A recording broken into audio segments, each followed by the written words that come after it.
అయితే ఇప్పుడున్న గైడ్లైన్స్ ప్రకారం మాత్రం కంపల్సరీ జాబ్ కార్డు ఉండాలి. ఇప్పుడు రాదు ఇప్పుడున్న గైడ్లైన్స్ ప్రకారం కంపల్సరీ జాబ్ కార్డు ఉండాలి. ఇప్పుడు జాబ్ కార్డు అంటే భూమి ఉన్నలకు వచ్చింది ఎట్లా మరి? ఇప్పుడు భూమి ఉన్నలకు నేను చూపించాలి గోమారంలో జాబ్ కార్డు. అదే ఇప్పుడు గ్రామ సభ చెప్పండి. గ్రామ సభ చెప్తున్నా కదా సార్. గ్రామ సభ పెట్టాము అందులో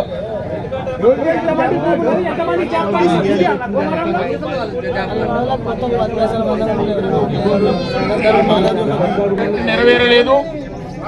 ఏదైతే రైతులకు రుణమాఫీ ఉన్నదో రుణమాఫీ అందరికి జరగాలని చెప్పేసి మేము కోరుకుంటా ఉన్నాం. మీరు అందరు కూడా పంపించాలి. ఎందుకంటే ఒకరికి భోజనం పెట్టు కానీ భోజనం పెట్టకపోతే కష్టమవుతుంది. గరీబులకు రుణమాఫీ రాలేదు. అదేవిధంగా రేషన్ కార్డులు కూడా అర్హులైన వాళ్ళందరికీ ఇవ్వండి. మేము గతంలో కూడా అప్లై చేసినాము. ఇవే కాదు ఇంకా కూడా ఉన్నాయి, అవి కూడా తీసుకోండి. అవి ఖచ్చితంగా వచ్చేయండి. అదేవిధంగా ఇప్పుడు ఏదైతే మీరు ఇందిరమ్మ ఆత్మీయ భరోసా అని చెప్పారో అందులో కూడా జెన్యూన్ పర్సన్స్ లేరు. వాళ్ళని కూడా ఖచ్చితంగా అందరినీ చేర్చాలి. ఈ గ్రామానికి సంబంధించినటువంటి పేదలకు నిరుపేదలకు లాభం జరగాలి. ఏదైతే ప్రభుత్వం హామీ ఇచ్చిందో మహిళలకు 2500 ఇస్తానది ఎటువైంది? అది రైతు రుణమాఫీ ఎటువైంది? అది అన్ని ఎటువైంది? యువతలకు 2500 ఇస్తానది ఎటువైంది? అందు గురించి మేము ఏం చేస్తా ఉన్నామంటే దీన్ని మేము ఖండిస్తూ బహిష్కరిస్తా ఉన్నాం.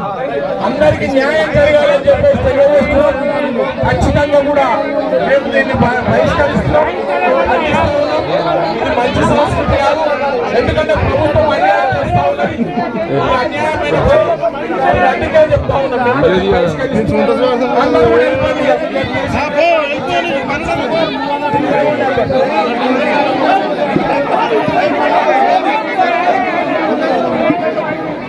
కూర్చోండి అన్న కూర్చోండి.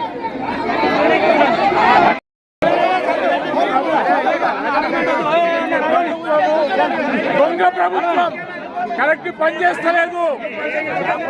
ఏదైతే హామీలు ఇచ్చారో అవన్నీ కూడా మోసపూరితమైన హామీలు.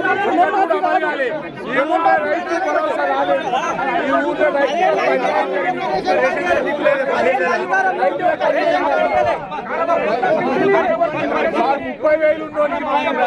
30,000 కోసం ప్రభుత్వం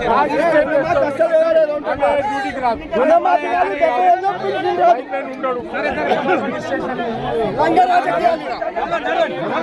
మేమందరము దీన్ని బహిష్కరిస్తా ఉన్నాం.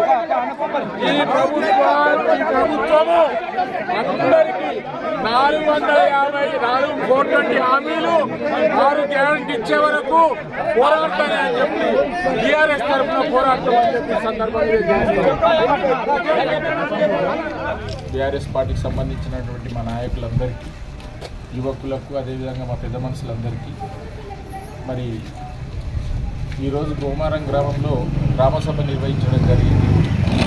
గ్రామసభ లోపల మీరు కూడా ప్రత్యక్షంగా విలేకరులందరూ చూసి ఏదైతే ప్రభుత్వం ఒక మోసపూరితమైనటువంటి వాగ్దానాలు చేసి గ్రామసభ లోపల ప్రజలందరూ వచ్చి ప్రశ్నిస్తే అధికారులు వెళ్ళిపోవడం జరిగింది. ఒక దొంగల్లాగా పారిపోతూ ఉన్నాం. ఆ రేషన్ కార్డులు సరిగ్గా లేవు, అప్లై చేసుకున్న వాళ్ళకి ఎవరికి సరిగ్గా రాలేవు. అదేవిధంగా మరి ఏదైతే రైతు ఆత్మీయ భరోసాని ఇచ్చారో అది కూడా కరెక్ట్గా లేవు. వాళ్ళల్లో కూడా కొంతమంది భూమి ఉన్న వాళ్ళు ఉన్నారు. నిరుపేదలకే ఇవ్వాలని ఉంది కనుక జెన్యూన్ ఏముంటే చేయమని చెప్పి మేము అడుగుతూ ఉన్నాం. అదేవిధంగా రుణమాఫీ కూడా రైతులు ప్రశ్నించారు. రుణమాఫీ అందరికీ జరగలేదు, ఈడ 40 పైసలు కూడా రాలే మా గోమారం గ్రామంలో అని చెప్పేసి పార్టీలకు అతీతంగా ప్రజలందరూ కూడా నిలదీయడం జరిగింది.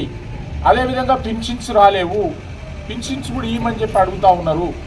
అదేవిధంగా ఏదైతే మీరు 420 హామీలు 6 గ్యారంటీలు ఇచ్చిర్రో ఈ ప్రభుత్వం అవన్నిటిని కూడా మోసం చేసిందని చెప్పి ఈరోజు ప్రజలు నిలదీసిర్రు. గ్రామ ప్రజలందరూ కూడా మూకుమ్మడిగా ఈరోజు మరి ముఖ్యమంత్రికి వ్యతిరేకంగా మాట్లాడడం జరిగింది. సాక్షాత్ మీరు అందరూ కూడా ఉన్నారు అక్కడ. ఈరోజు ఎక్కడ కూడా ఏ గ్రామంలో కానీ ఎక్కడ చేసిన పడక అక్కడనే ఉంది. అధికారులు కూడా సరిగా రావడం లేదు. ఒక లైన్ మ్యాన్ ఇప్పటి వరకు కూడా మరి ఆయన ట్రాన్స్ఫర్ అయ్యి ఇప్పటికీ 2 నెలలు 3 నెలలు అవుతుందో వచ్చి ఒక్కరోజు కూడా వచ్చి ఇక్కడ పనిచేసిన దాఖలు లేవు. అగ్రికల్చర్ ఆఫీసర్ కూడా ఇక్కడ ఉండడం లేదు. మంచి బ్రహ్మాండమైనటువంటి రైతు వేదిక ఉంది. మరి నేను ఇప్పటివరకు ఏమైందమ్మా అంటే నేను లీవ్లు ఉన్నా సార్ అంటది, లేకపోతే శివంపేట ఉంటా అన్నది. మీరే చూసారు ప్రత్యక్ష సాక్షిగా. ఈ రకంగా పరిపాలన జరుగుతూ ఉన్నది. ఈ పరిపాలన అంతా మోసపూరితమైనటువంటి పరిపాలన ఉన్నది. ఈ ముఖ్యమంత్రి గారు కూడా డగుల్బాజ్ ముఖ్యమంత్రి, మోసపు ముఖ్యమంత్రి ఉన్నాడు. ఆయన ఏదైతే చేస్తూ ఉన్నాడో అన్నీ కూడా కటింగ్లే. ప్రతి దాంట్లో ఎట్లా జల్లడబట్టాలి, ఎట్లా తీసేయాలి, ఎట్లా చేయాలి, ఏం చేయాలి అనేది. ఇండ్లు కావాలని 841 మంది అప్లికేషన్ చేసుకుంటే మేము ఫిల్టర్ చేసినాం సార్ అని 281 తీసుకొచ్చారు. అందులో కూడా జెన్యూన్ లేదు. రైట్, ఓకే, 280 కానీ ఎవరికి కానీ అర్హులైనందరూ కూడా ఇవ్వాలని చెప్పేసి ఈ సందర్భంగా మేము డిమాండ్ చేస్తూ ఉన్నాము. ఎందుకంటే వాళ్ళందరూ కూడా పాపం గరీబోలు ఉన్నారు, చాలామంది నష్టపోతూ ఉన్నారు. ఇప్పుడు ఇండ్ల కిరాయిలకు ఉంటా ఉన్నారు. అదేవిధంగా మరి నిరుపేదలు కూడా ఉన్నారు, కొంతమంది నిరుపేదలు కూడా ఉన్నారు, అమాలి వాళ్ళు ఉన్నారు. అదేవిధంగా వాళ్ళకు రైతు భరోసా ఏదైతుందో వాళ్ళకి ఇస్తా అని చెప్పడం జరిగింది. అలా ఉపాధి హామీ పథకంలో పనిచేసిన వారికి అని అంటా ఉన్నాడు. మరి కొంతమంది జాబ్ కార్డు లేని వాళ్ళు కూడా ఉన్నారు. అటువంటి వాళ్ళు కూడా ఉదాహరణకు కూడా పేర్లు కూడా చెప్పడం జరిగింది. అటువంటి వాళ్ళను మీరు ఏం చేస్తారని చెప్పేసి నేను ఈ సందర్భంగా తెలియజేస్తా ఉన్నా. ఖచ్చితంగా ఏదైతే 420 హామీలు 6 గ్యారంటీలు ఇచ్చే వరకు కూడా బీఆర్ఎస్ పార్టీ పోరాడుతుందని చెప్పేసి ఈ సందర్భంగా నేను తెలియజేస్తా ఉన్నా.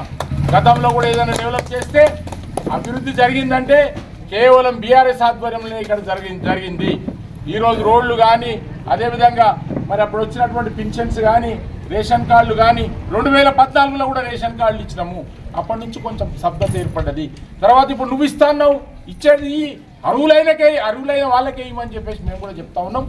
అదేవిధంగా అర్హులు వారి వాళ్ళు కూడా అందులో పేర్లు వచ్చినాయి.